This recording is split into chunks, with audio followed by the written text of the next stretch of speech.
Parce que nous ne sommes pas ce que nous mangeons, nous sommes ce que nous absorbons. Et il y a une très grande différence entre les deux. Et par exemple, certains édulcorants peuvent moduler notre microbiote intestinal et tout en buvant un soda qui contient techniquement 0 calories, pas d'énergie, notre microbiote intestinal va par exemple être capable d'extraire plus de calories des autres aliments que nous allons ingérer. Et ça, c'est extrêmement intéressant parce que comme on l'a vu avec les élevages, on peut moduler, par exemple, le développement d'un poulet avec des antibiotiques ou avec des probiotiques ou avec des prébiotiques, etc. Juste en modulant son microbiote intestinal, on peut agir sur le développement d'un poulet d'élevage. Et bien, les êtres humains, c'est exactement la même chose.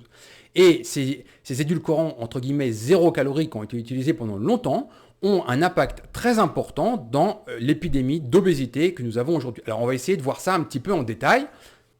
Alors commençons avec ces édulcorants qui vont venir altérer l'intestin. On a vraiment beaucoup d'études scientifiques sur le sujet. Alors j'en ai sélectionné quelques-unes qui sont les plus emblématiques, mais encore une fois, dans la Ceto Academy, vous pourrez voir tous les détails de toutes ces choses. Ce papier nous montre un point important sur certains édulcorants. Je rappelle qu'on a fait une revue en fait de tous les édulcorants, que ce soit dans Bonjour Keto et de façon plus approfondie dans la Ceto Academy. Il y a le sucre, que nous connaissons tous pour sucrer les choses, et nous avons des alternatives pour sucrer. Et il y en a des très bonnes, et il y en a des très mauvaises. J'ai expliqué pourquoi, on ne peut pas décider ça comme ça, il y a de la littérature scientifique à éplucher, chaque molécule a un impact, et il faut le savoir en détail, c'est ce que nous avons fait dans la Ceto Academy. Alors regardons bien ce papier, qui nous dit ceci.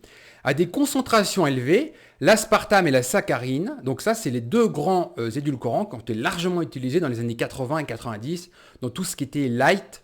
Les premiers produits light ont été beaucoup sucrés avec ça. Donc l'aspartame et la saccharine induisent l'apoptose et la mort cellulaire dans les cellules épithéliales de l'intestin. Tandis qu'à des faibles concentrations, le sucralose, donc ça c'est un autre édulcorant qu'on trouve aujourd'hui encore beaucoup, et l'aspartame augmente la perméabilité de la barrière épithéliale et régule négativement la claudine 3 à la surface des cellules. Alors c'est un peu du charabia scientifique, j'en ai bien conscience. En langage simple, ces sucrants alternatifs induisent une mort cellulaire dans la paroi intestinale et augmentent la perméabilité intestinale. Je rappelle que la perméabilité, l'intégrité intestinale est essentielle parce que c'est au cœur du problème, par exemple, des maladies auto-immunes.